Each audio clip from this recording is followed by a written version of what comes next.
What's up? What's up? What's up? It's your boy UAG back with another one. This video, we're going to be doing a top 5 prediction of 2023 CES. What do I think is going to be coming? So, without further ado, let's get into it.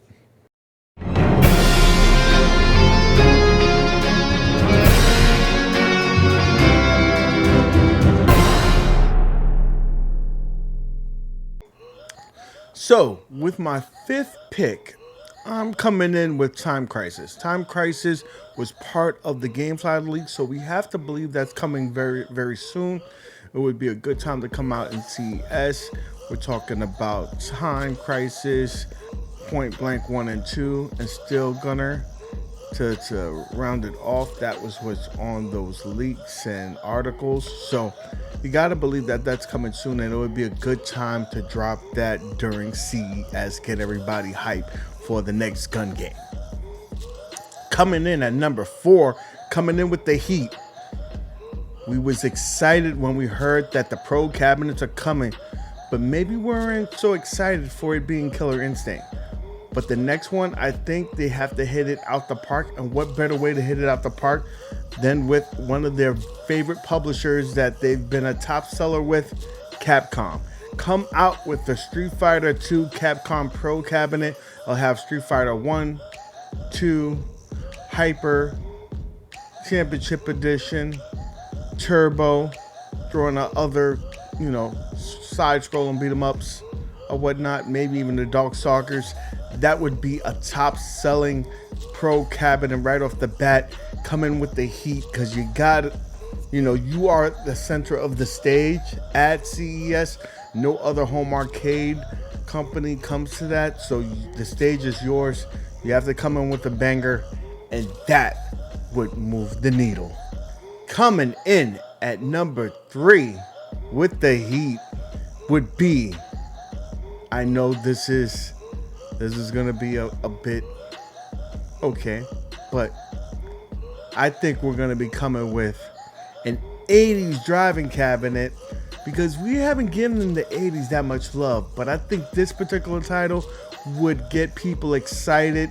It's relatively simple to run on their hardware, and I think people would love it. I'm talking about off-road, super sprinter, those racing games. Those would be awesome. I think that would move the needle. I think people would get excited about that. Those would be the ones that I think that go there. They probably could throw some more in there. Either I think Super Sprint would be the marquee title. Throw yourself two steering wheels on there. 3 would be too much of a crowd. They had a 2-player version on there. John D has spoken about that on a number of interviews on my channel. So I think that's something that they could do easily with the hardware. They could do it right. It would be, can they do it at the right price point? Can they make those wheels feel good playing them? And they can build that nostalgia back. Because that's one cabinet that you are not going to be doing a sit down. That's a stand-up cabinet. It's right in their wheelhouse. They can make it look good. They can make it look right. And people would want that in their collection. And that's the number 3 spot. Number 2. Okay. This is when it starts getting spicy. And listen, if you're going to like this one, you may want to stay to the end, because number 1 is going to be a little bit way out there too. But number 2, hear me out. I'm going to take off my aluminum foil hat. Conspiracy theories are going to come out right now. I think that it's a strong, very strong possibility that we see Wrestlefest. Now, I've said this in the past, but I think we're closer to it now than ever. And why? Well, Arcade1up was able to pull off the trifecta. They were able to pull off NBA Jam. They said that could never happen. They were able to pull off Killer Instinct with the hardware. They were able to pull off Marvel versus Capcom. They said that license was in licensing hell. That would never happen. It's been locked up in hiatus for 12 years. Never happening. They pulled that off. And then they pulled off NFL Blitz. They said that license is gonna be too hard. The NFL don't do things. That game doesn't, it's not gonna be able to run. They were able to do it. So if they were able to pull off those three, I think they can pull off this next title, which is Wrestlefest. Yes, Wrestlefest. People say no, no way. It's too much licensing. It's, people dead, this, that, and the other. Well, let me tell you this. They have a good chance of pulling it off. Would they have to do some, changes? Probably. Would they have to change the roster up? Quite possibly. But I think they can make it happen. And the biggest thing is changing the WWF to WWE. And they've done that in the past. So what titles can we see on this cabinet? I'm thinking we're going to see Wrestlefest, All Stars, maybe even Matt Mania and some of those other Technos wrestling games. You're not going to have an issue because those are wrestling titles that reimagine characters, not imaginary. They're not real, so you're not going to have a licensing issue. Get that out there, put that on the cabinet. That's one of the cabinets that you would make a concession for the amount of games on there because it's such a dream cab for some individuals. It's kind of like T2. We was okay with just get one game on the people who bought those, or the Blitz where they only had 3 games.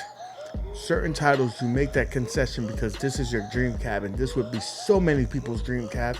I could definitely see this being one of their premier IPs. People would get, they would get googly off of that. So bring that to us, 1UP. I'm expecting that being predicted in next year's CES.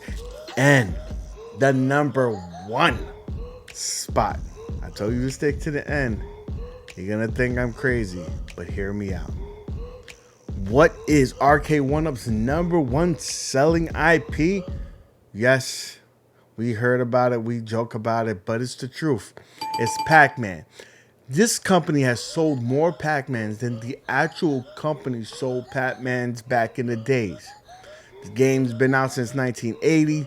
It's one of the most recognizable IPs out there. This is what keeps the lights on at Arcade1up. So whether you love it or hate it, they're going to still sell Pac-Man. But we've gotten to the point where we've had in every iteration of Pac-Man. We had Pac-Man, Pac-Man Jr., we had Pac-Mania, just to name a few, Pac-Land. So where do we go from here? I think we've already rehashed enough. It's time to move the page forward. But you know what we could do that would be a little different and it still be Pac-Man? Pac-Man Battle Royale. I'm looking at you, King. I think this is a freaking possibility. This is big. When you go to the Dave & Buster's, people line up around it, they play it. Pac-Man is one of those IPs that just withstood the test of times. There are other titles that came out around that time frame and is not relevant today. This game is. You could talk to people. My little kid, who is 5 years old, knows who Pac-Man is. Pac-Man is the Michael Jordan to the video games. It doesn't matter how much time has passed, people still know who the fuck Michael Jordan is, and people still know who the hell freaking Pac-Man is. Pac-Man sells.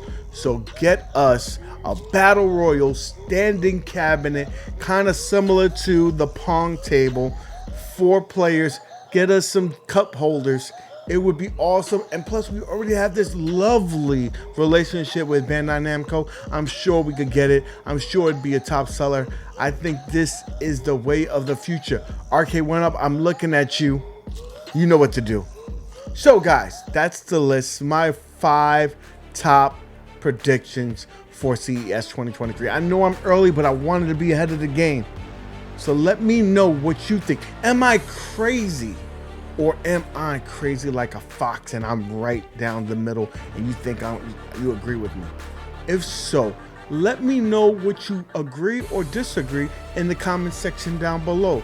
Let me hear what you think. Let's continue the conversation. If you like this kind of content, definitely consider subscribing to the channel and hitting that thumbs up on the way out with that bell notification. As always, guys, man, I love you. I'll see you the next time.